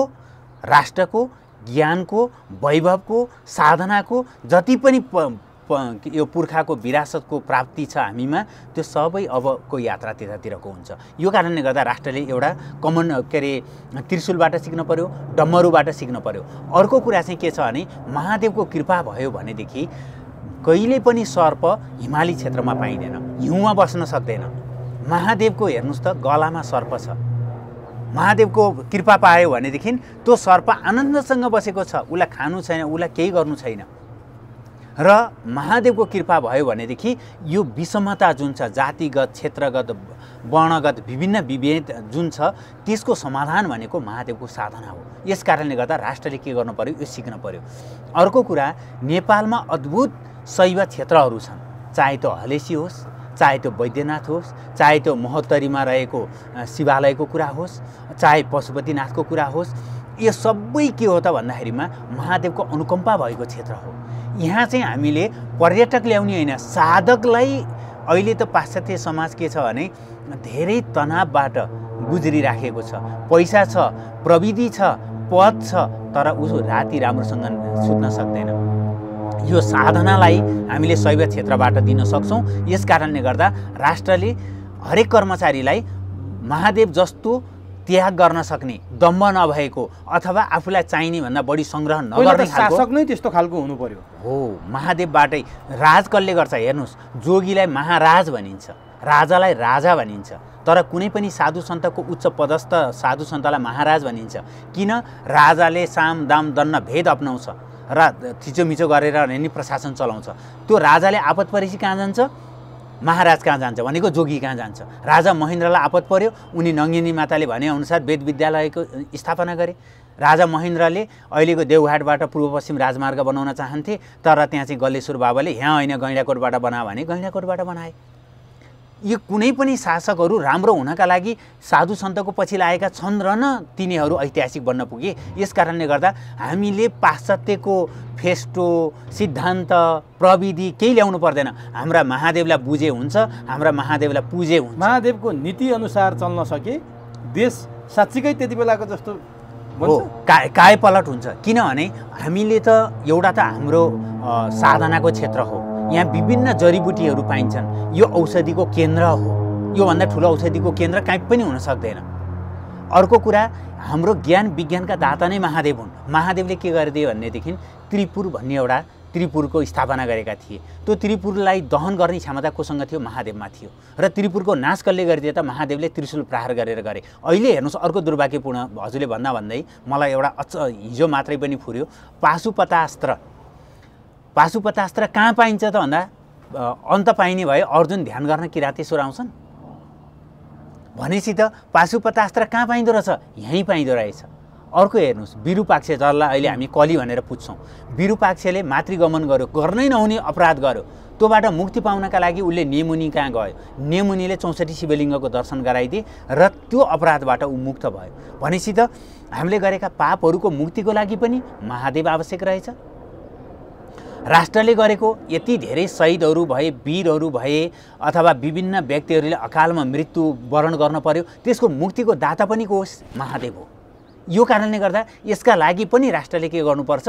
महादेवको विशेष अनुष्ठान गर्नुपर्छ र शिवरात्रिमा राज्यले केही गर्यो भनेदेखि यो सबैभन्दा राम्रो हुने थियो। हामी शिवरात्रिको पूर्व सन्ध्यामा छौँ, तर यहाँको के छ भने पाशुपत क्षेत्र जुन अस्तव्यस्त छ, हेर्नुस् त त्यो नसकिने हेर्नै नसकिने बनाइसके। त्यो अस्तव्यस्ततालाई हामीले के गर्नुपर्ने भयो भनेदेखि मलाई चाहिँ के लागेको भने मैले के सोचेको थिएँ भनेदेखि पाशुपत क्षेत्र हामीसँग छ, हाम्रा युवा युवतीहरूलाई योग कसरी गर्ने भनेर पाशुपत क्षेत्रले एउटा भूमि दियोस् र 1 हप्ता प्रशिक्षण यही शिवरात्रिको बेलामा गरिदियोस् र उनीहरूलाई के गरोस् भनेदेखि ओम नमः शिवाय मन्त्र कसरी जप्ने, कसरी कतिपल्ट जप्नु पर्दो रहेछ, त्र्यम्बकम जेजामहे मन्त्र कतिपल्ट जप्नु पर्दो रहेछ, त्यसले कसरी युवा युवतीलाई ट्रान्सफर गर्न सकिँदो रहेछ, त्यो एउटा हामीले गर्न सक्थ्यौँ। अर्को, नेपालमै भएका जडीबुटीहरूलाई, यी त वैद्यनाथ हुन्, यहीँ बसेर 1 हप्तासम्म शिवरात्रिलाई आधार मानेर हाम्रा जडीबुटीहरूलाई बाट विभिन्न रोगहरू, अहिले त कोरोना आइरहेको छ, विभिन्न रोगहरूलाई कसरी उपचार गर्न सकिन्छ, यसको अभ्यास हुन पर्थ्यो यहाँ। तर दुर्भाग्य ध्यानका लागि हामी भारत दौडिन्छौँ। यो त योगीराज स्वयं पशुपतिनाथ बसिरहेको भूमि, यहाँ योग कसरी गर्ने, परमात्मासँग साक्षात्कार कसरी गर्ने, समाधिमा कसरी पुग्ने, यो सबै कुरा यो शिवरात्रिमा गर्नु पर्थ्यो। यो साधनाका पक्षहरू सबैलाई हामीले बागमतीमा ढलमती जस्तो बनाएर बगाइदियौँ। अर्को शब्दमा भन्नुपर्दा कस्तुरीले आफ्नो भिडाको बास्ना खोज्दै दौडिन्छ नि, आफै भित्र भएको बास्ना चिन्न सकिन्न भनेर हामी पटक पटक भन्छौँ। नेपाल, नेपाली, हाम्रा शासकवर्ग त्यही अवस्थामा छौँ हामी। एउटा कुरा चाहिँ हामीले के गर्यौँ भनेदेखि बाह्यमुखी, अत्यन्त बाह्यमुखी भयौँ, लोभको पराकाष्ठमा पुगेका छौँ। यति बेला स्वयं पशुपतिनाथले नै गएर लो मन्त्र सुन भने नि यिनीहरू सुन्ने अवस्थामा यति बेला रहेको छैन। तर पनि नौनी मामा भन्दा कानु मामा राम्रो भनेको जस्तै अथवा भाग्ते चोरको लङ्गौटी सही भने जस्तै गरेर यो विकास कोष र संस्कृति मन्त्रालय र नेपालमा त विभिन्न हिन्दूका नामका सङ्गठन छन् नि, यी सङ्गठन सबैले गर्नुपर्ने थियो।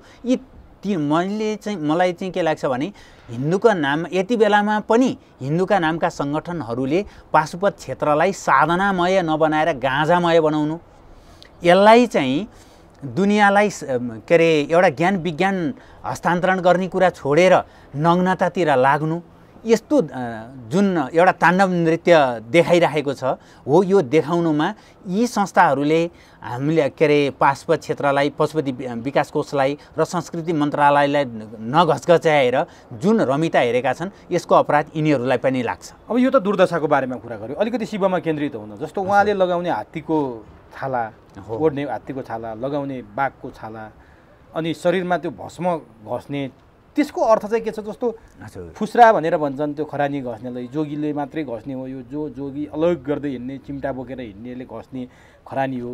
खरानी घसेपछि त यो जोगी भयो भनेर चाहिँ यो छाला, हात्तीको छाला र त्यो खरानीको भस्मको अर्थ चाहिँ के छ? सबभन्दा ठुलो कुरो चाहिँ के भने भस्म भइसकेपछि त्यसलाई पूर्ववत रूपमा ल्याउन सकिँदैन।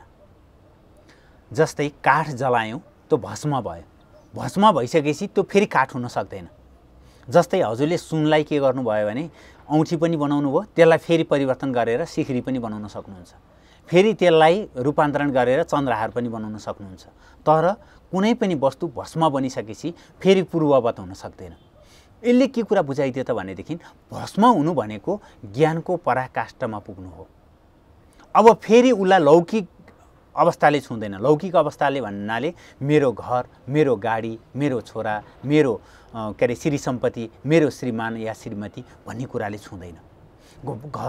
यो भस्म दल्नु भनेको यसका दार्शनिक अर्थमा चाहिँ के हो भनेदेखि दुईवटा अर्थ छ, एउटा लौकिक, अर्को दार्शनिक। दार्शनिक अर्थमा भस्म दल्नु भनेको के हो भने म ज्ञानको पराकाष्ठ त्यो अवस्थामा पुग्ने मेरो लक्ष्य हो भनेको। अर्को भस्म भनेको के भनेदेखि भस्मले रोगलाई, छालाका रोगलाई, विभिन्न रोगहरूलाई निराकरण गरिदिन्छ। पहिला हाम्रो गाउँघरतिर साबुन नहुँदा त्यही खरानीमा, भस्म भनेको एक प्रकारको खरानी हो, त्यो खरानीमा के गरिन्थ्यो भने लुगा धोइन्थ्यो। त्यो खरानीले नुहाउने चलन थियो, त्यही खरानीले भाँडा माझिन्थ्यो। त्यो मात्र होइन, बोट बिरुवामा विभिन्न रोग लाग्यो भने खरानी छरिन्थ्यो र रोगको उपचार हुन्थ्यो। भनेपछि खरानी महाऔषधि हो अथवा महौषधि हो। यस कारणले गर्दाखेरिमा यो एउटा औषधि पनि हो। त्यस कारणले गर्दा खरानी धसेकै कारणले गर्दा जोगीलाई जाडो हुँदैन। शरीरको तापक्रमलाई व्यवस्थापन गर्नका लागि भस्मले महत्त्वपूर्ण भूमिका खेलेको हुन्छ। रोग निवारण गर्छ र शरीरको तापक्रमलाई व्यवस्थित गरिदिन्छ। यस कारणले गर्दा यहाँ बस्ने नाङ्गा बाबाहरू जो हुनुहुन्छ उहाँहरूले सबैले खरानी धस्नुहुन्छ, किनकि यो त जाडोको, अझै पनि जाडोको समय छ। यो जाडोलाई नियन्त्रण गर्नका लागि यसले महत्त्वपूर्ण भूमिका खेल्छ। यो कारणले गर्दा महादेवले जुन भस्म लगाउनु भएको थियो यो कारणले लगाउनु भएको छ। अर्को कुरा चाहिँ अहिले पनि काहीँको यात्रामा निक्लन लाग्यो अथवा राति बार निन्द्रा लागेन र झस्कने समस्या आयो, तर्सने समस्या आयो भनेदेखि त्यो भस्म लगाइदियो भनेदेखि त्यसलाई छल्ला आउँदैन र बाटामा सानो बच्चा लिएर जाँदा अरूको आँखा लाग्दैन। र यस कारणले भस्मको पानी खायो भनेदेखि चूर्ण लगाएका रोगहरू, ओदानको 3वटा खुट्टाको भस्म लाउने गरेको पनि हामीले कहीँ देख्छौँ। कारणै त्यही हो। झारफुक गर्दाखेरि पनि त्यो भस्म प्रयोग गरे पनि देख्छौँ। त्यसको हो धेरै अलौकिक महत्त्व रहेछ। यस्तो हुन्छ, हाम्रो मन्त्र शक्ति छिट्टो ट्रान्सफर पानीमा हुन्छ, त्यो पछि भस्ममा हुन्छ। हजुरले जुन भुर भुवह लगायतका मन्त्रहरू जति पनि छन्, यो मन्त्र फुकेर कसैलाई ट्रान्सफर गर्नु छ, शक्ति ट्रान्सफर गर्नु छ अथवा ऊ भित्र रहेका प्रेतात्माहरू, विभिन्न कुराहरू जुन छन् त्यसलाई भगाउनु छ भनेदेखि कि हजुरले पानीको प्रयोग गर्नुपर्छ कि हजुरले भस्मको प्रयोग गर्नुपर्छ। त्यो भएर खरानीको फुकेर टिको लगाइदिन्छन् नि, अहिले पनि फुक्नेहरूले खरानी फुकेर टिको लगाइदिन्छन् नि, अथवा पानी फुकेर खान दिन्छन् नि, किनभने मन्त्र शक्ति सबभन्दा छिटो त्यसमा ट्रान्सफर हुन्छ। यस कारणले गर्दा त्यो काम शिवले लगाएको कारण त्यो हो। अब त्यो हात्तीको छाला र हजुर बाघको छाला चाहिँ उहाँलाई त्यो वस्त्र के शिवले चाहने भने त जे पनि लाउन सक्नुहुन्थ्यो होला। गहना पनि मैले अघि भने आभूषण, हिरा मोती जोहार के अब महादेवलाई के जरुरी हुन्थ्यो र उहाँले सर्पको माला किन लाउनु भयो, उहाँले हात्तीको छाला किन ओढ्नु भयो, उहाँले बाघको छाला किन बेर्नु भयो? यस्तो हुन्छ। खास गरेर यो जुन बाघको छालाको कुरा छ, बाघ भनेको चाहिँ अगाइसकेपछि कसैलाई आक्रमण गर्दैन, अगाइसकेपछि कसैलाई आक्रमण भोको बाघले मात्रै हो, भोको बाघले मात्रै हो, अगाइसकेपछि कसैले आक्रमण गर्दैन। यसले के सन्देश दिएको भने तिमीलाई पुग्ने भइसकेपछि करप्सन नगर है, तिमीलाई पुग्ने के सम्पत्ति पुग्ने होला, श्रीमान अथवा श्रीमती पुग्ने होला, गरगहना पुग्ने होला, यी विभिन्न कुरा तिमीलाई पुग्ने भएपछि अर्काको भागमा आँखा नलगाऊ। अर्को बाघ काम जयी अथवा कामलाई विजय गर्ने जनावर हो, ऊ जति बेला पनि त्यस्तो कामुक हुँदैन। यो काम विजयीको एउटा प्रतीकको रूपमा चाहिँ के गरेको भने बाघको छाला लगाएको, बाघको छाला त यहाँ लगाएको छ, काम वासना यहाँ बढी हुन्छ। यो कारणले गर्दा यदि तिमी ज्ञानी ध्यानी बन्ने हो, महादेव जस्तो बन्ने हो भने बाघको छाला लगाउनु पर्छ, यानि कि काम वासनामाथि विजय प्राप्त गर्नुपर्छ।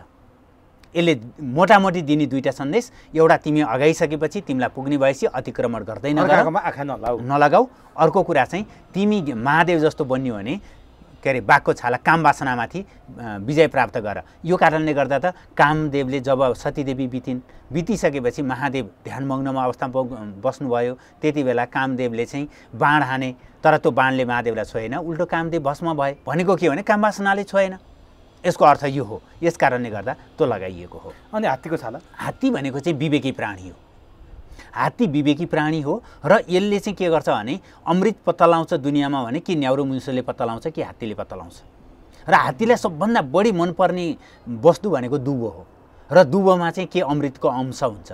र भगवान् शिव त के हुन् भनेदेखि त्यो मृत्युञ्जय त उनकै स्मरण गरेर अथवा मृत्युलाई जित्नुपर्छ भन्ने त महादेवलाई नै ध्यान गरिन्छ।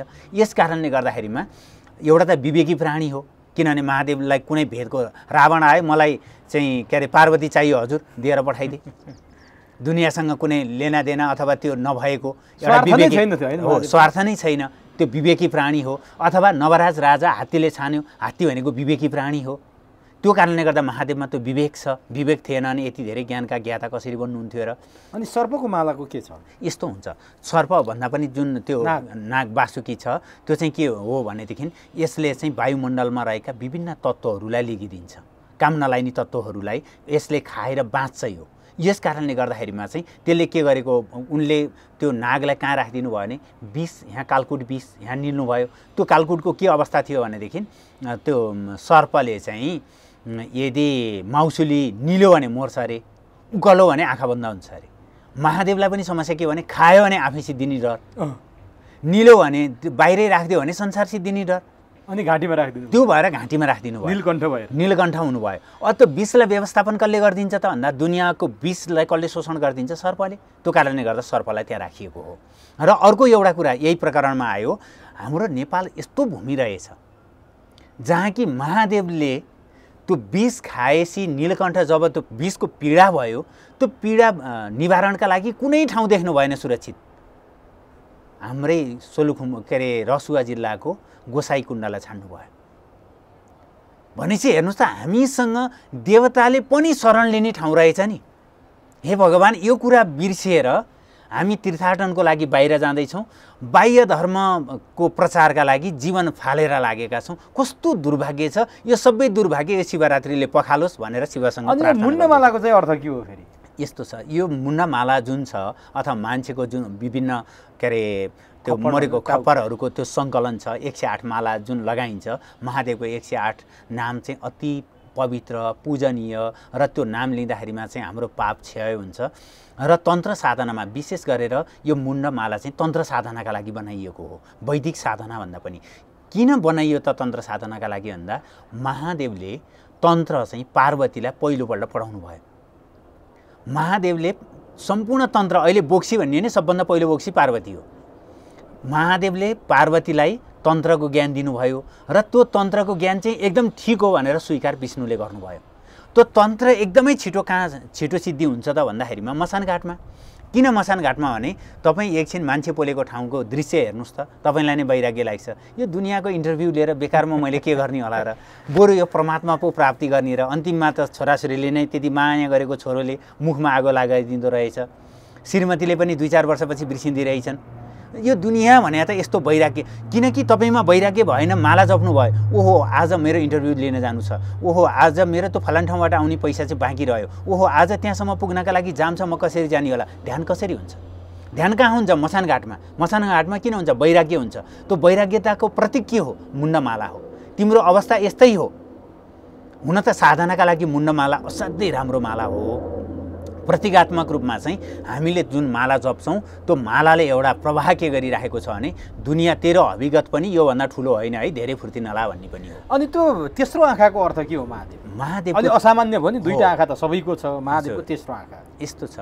महादेवको दाहिने आँखालाई सूर्य भनिन्छ, महादेवको देब्रे आँखालाई चन्द्रमा भनिन्छ र महादेवको जुन यसमा हामी टिको लाउँछौँ आज्ञा चक्र भन्छ जसलाई, त्यहाँ चाहिँ अग्नि, त्यसलाई तेस्रो नेत्र भनिन्छ। पहिला अग्नि भनेको के हो भने अग्रे नयते इति अग्नि, सारा वस्तुलाई जसले अगाडि लिएर जान्छ, जसले हिँडाउने तागत जसमा छ त्यसलाई अग्नि भनिन्छ।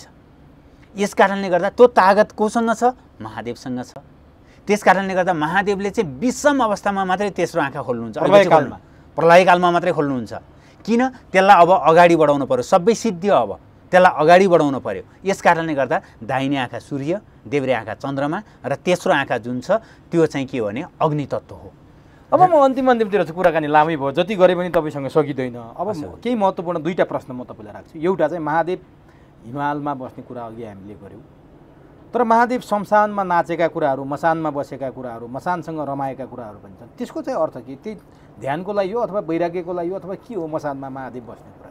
अब म भनेको आफू भयो, सान भनेको गौरव भयो। तपाईँ गौरवसँग म यही चिज हुँ भनेर गौरवसँग जहाँ बस्नुहुन्छ त्यसलाई मसान भनिन्छ। ती नन्दी भिरङ्गी 64 योगिनी भनेर भनिन्छ नि, भूत प्रेतसँग रमाउने महादेव किन होला? त्यो सधैँभरि त्यहाँ हो कि कहिलेकाहीँ हो कि कुन अवसरमा महादेव नन्दी भिरङ्गी 64 योगिनी मसानमा हुनुहुन्छ? महादेव सबभन्दा ठुलो कुरो चाहिँ के हो भने मसानघाट भनेको साधनाको लागि हामी त मसानघाट भन्ने बित्तिकै डराउँछौँ। त्यो मात्र होइन, सानो सानोमा कोही बच्चा रोयो भने ओए म तँलाई जोगी बोलाइदिन्छु भनेर तर्साउँछौँ। हाम्रो नेपाल त यस्तो दुर्भाग्य छ, ज्ञानको पुञ्ज भनेको जोगी हो। अब अहिलेका जोगीमा त्यो तागत होला नहोला अर्को पाटो हो। हाम्रो ज्ञान श्रृङ्खला गुरु परम्परा अथवा विद्या परम्परा जोगाइदिएकै जोगीले हो। र जोगी भनेको के हो भनेदेखि उसले म चिनेको छ, म चिनेको भनेको आत्मा चिनेको छ। आत्मा आनन्दसँग चिन्ने ठाउँ कुन हो त भन्दाखेरिमा तपाईलाई जहाँ परम शान्ति हुन्छ र कि भित्रबाट अनुभूत गर्न पर्यो कि बाहिरबाट देखेर अनुभूत गर्न पर्यो। बाहिरबाट देखेर अनुभूत कहाँ गर्नुहुन्छ? मसान घाटमा गर्नुहुन्छ। त्यो योगको मालिक को हो? महादेव। योगको चरम अवस्था अथवा योगको पराकाष्ठा अथवा योगले अन्तिममा हजुरलाई दिने कुरा के हो? मुक्ति हो। र त्यो मुक्ति दिनभन्दा पहिला के गर्छ? हजुरलाई आफ्नोपन चिनाउँछ। हजुर भनेको आत्मा हो, हजुर भनेको शरीर होइन, यो औँला होइन, यो टाउको होइन, यो आँखा होइन, श्रीमती होइन, यो घर होइन भनेर सम्पूर्ण ज्ञान के गर्छ? योगले दिलाउँछ र म चिनाउँछ योगले। र त्यो म चिनाइसकेपछि हजुरलाई के गर्छ? मुक्ति दिन्छ। त्यो दिनका लागि त के हुनु पर्यो? वातावरण शान्त हुनु पर्यो। त्यो शान्तिको वातावरण के हो? मसान घाट हो, मसान हो।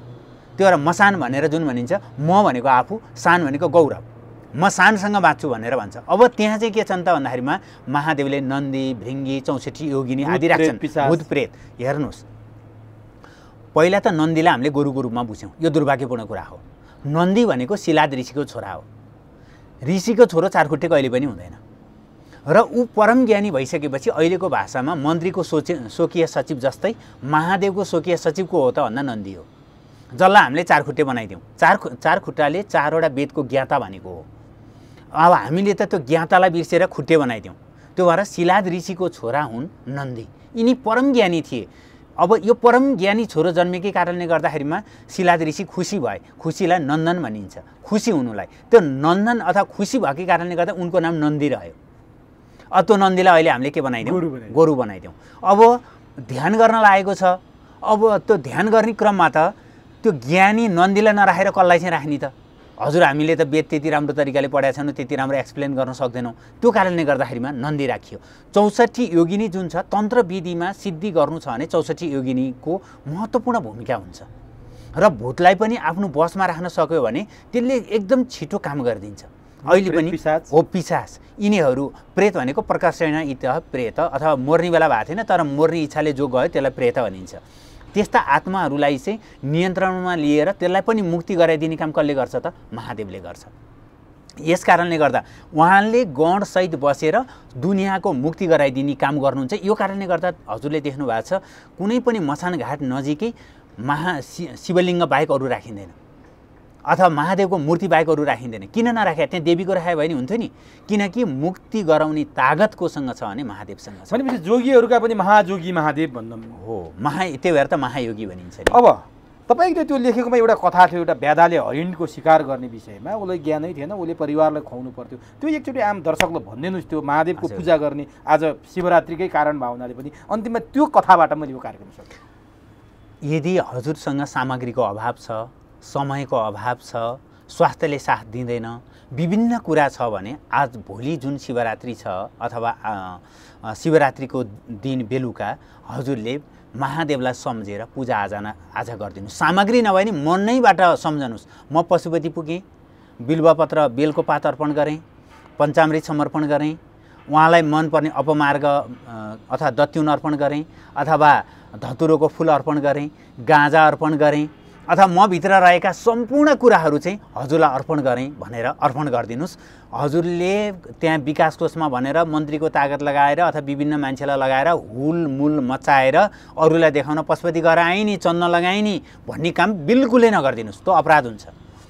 अब शिवपुराणमा एउटा प्रकरण आउँछ, एउटा ब्यादा जो चाहिँ आफ्नो बच्चा छोराछोरी पाल्ने केसमा शिकारमा निस्क्यो, दिनभरि हिँड्यो, शिकार पाएन। बेलुका बेलको रुखमाथि बस्यो र अधिकांश शिवालयहरू कि त खोलाको किनारमा कि त बेलको फेदमा यस्तो ठाउँमा निर्माण गरिन्छ। उसलाई त्यहाँ कहाँ शिवलिङ्ग छ उसलाई कुनै जरुरत छैन शिवलिङ्गसँग, उसलाई शिकारसँग सरोकार छ। त्यहाँ बस्यो, बस्ने बित्तिकै राति त्यो बेलकै फेद, किन त्यो बेलको रुखमा चढेको थियो भने त्यहाँ नजिकै एउटा पोखरी थियो। त्यहाँ कुनै जनावर आउला त्यसलाई मारेर घर जाउँला र बच्चाहरूलाई खुवाउँला भनेर बसेको थियो। आउन त आयो, मृग आयो राति बस्दा बस्दै, र मृग आयो। अनि त्यो मृगले त्यहाँ पानी खाने बेलामा त्यो बाँड चढाउन मात्र के लागेको थियो, ऊ त बेलको रुखमा बसेको थियो। अब भगवानको त्यो कृपा अनुकम्पा भने जे पनि हुन्छ भने जस्तै त्यो रुख यसो हल्लियो र बेलको पत्र झरेर शिवलिङ्गमा पर्यो। त्यो पछाडि उसलाई पहिलो प्रहरको भनेको 3 प्रहर पूजा गर्ने चलन छ, पहिलो प्रहरको पूजा भयो। त्यो पछाडि हरिणले थाहा पाइन् अनि थाहा पाइसकेपछि उनले के अनुरोध गरिन् भने मेरो यो शरीर मारेर तिम्रो भोजन हुन्छ भने त म त दिइहाल्छु, तर मेरो घरको परिपाटी मिलाउनु छ, मलाई एकपल्ट बच्चा भेट्न देऊ। वचनबद्धता गरेर वचन गरेर गइन्। उनी घर गइसकेपछि उनी अबेलासम्म त्यो मृगे, अब यहाँ समस्या के पर्यो भने त्यो मृग पानी खान गएको, त्यहाँ त अन्तर्वार्ता दिन पर्यो, त्यसले आउन ढिलो भयो। अनि कहाँ गयो त भनेर अरू घर परिवार खोज्दै आउँदा त्यही पोखरीमा आइपुगे। उनीहरू पनि पानी खान लाग्दा ब्यादाले फेरि देख्यो, त्यो त आउला नआउला यिनीहरूलाई मार्न पर्यो भनेर फेरि त्यो बाँड यस्तो चलाउन लाग्थ्यो, रुख हल्लियो र बेलको पत्र झरेर शिवलिङ्ग दोस्रो प्रहरको पूजा भयो। फेरि तिनीहरू सबैजना तेस्रो प्रहरमा जब आए, ल हामी सबैलाई मारेर खाऊ भनेर तेस्रो प्रहरमा जब आए, त्यति बेला फेरि त्यो के अरे रुखबाट ओर्लिने क्रममा अर्को पूजा भयो र यो ब्यादालाई 3 पटक शिवलिङ्गमा अन्जानवश पूजा भएको कारणले गर्दाखेरिमा महादेव प्रसन्न भएर उनलाई त्यो हत्या हिंसा गर्ने बुद्धि नै नष्ट गरिदिनु भयो र उनले तिनी मृगहरूलाई हामी सबैलाई लिएर जाऊ। त्यसो भनेदेखि त्यहाँ के भएको छ भने त्यो मृगिणी म जान्छु भन्ने, अर्को म जान्छु भन्ने विवाद भयो। त्यसपछि हामी सबै जाउँ, उसलाई जुन अनुकूल हुन्छ त्यसलाई मारेर लिएर जाओस् भने, र उसले के भन्यो भने म तपाईँहरूलाई मार्दिनँ किनकि उसलाई ज्ञान प्राप्त भएको थियो। हाम्रो त मूर्ख कालिदास हेर्नुहोस् त विद्वान बन्यो भगवानको कृपाले। वाल्मीकि चाहिँ विधि पद्धति पुगेर अथवा महादेवलाई चढाउनु पर्ने कुरा चढाएपछि निश्चित समयमा जुन कालमा गर्नुपर्छ त्योमा गरेपछि अज्ञानतावश गरेको पूजा पनि ज्ञानमा परिणत हुन्छ भन्ने चाहिँ सन्देह हो। तपाईसँग सामग्री भएन भने पनि तपाईँ पशुपतिमा आउन सक्नु भएन भने नि भावे तिष्ठन्ति देवता भन्ने चलन छ। भावैबाट पशुपति आएको सम्झनुहोस् र पूजाआजा गर्नुहोस्। म त्यहाँ जान सकिनँ, मलाई स्वास्थ्यले साथ दिएन भनेर धिक्कार गर्नुपर्ने कुनै कुरा छैन नि। यिनी अन्तर्यामी तत्त्व हो पशुपति भनेको, त्यो भएर घरमै बसेर दर्शन गर्न सक्नुहुन्छ, त्यसरी पूजा गर्दा फल पाइन्छ। हस् गुरुदेव, आज अत्यन्तै यो पवित्र कुरा गर्न पाइयो। महादेव शिवरात्रि, महाशिवरात्रि, यो भित्रका अन्तर्य कुराकानी गर्ने तपाईँले यो समय र संवादका लागि महत्त्वपूर्ण समय दिनुभयो। आम दर्शकलाई यति महत्त्वपूर्ण कुरा जानकारी गराइदिनु भयो, यसका लागि तपाईँलाई हार्दिक नमन। हस्, धेरै धेरै धन्यवाद। र मुख्यतः अहिले धर्म संस्कृति लथालिङ्ग भएको अवस्था, राष्ट्रको अवस्था दुर्भाग्यपूर्ण छ।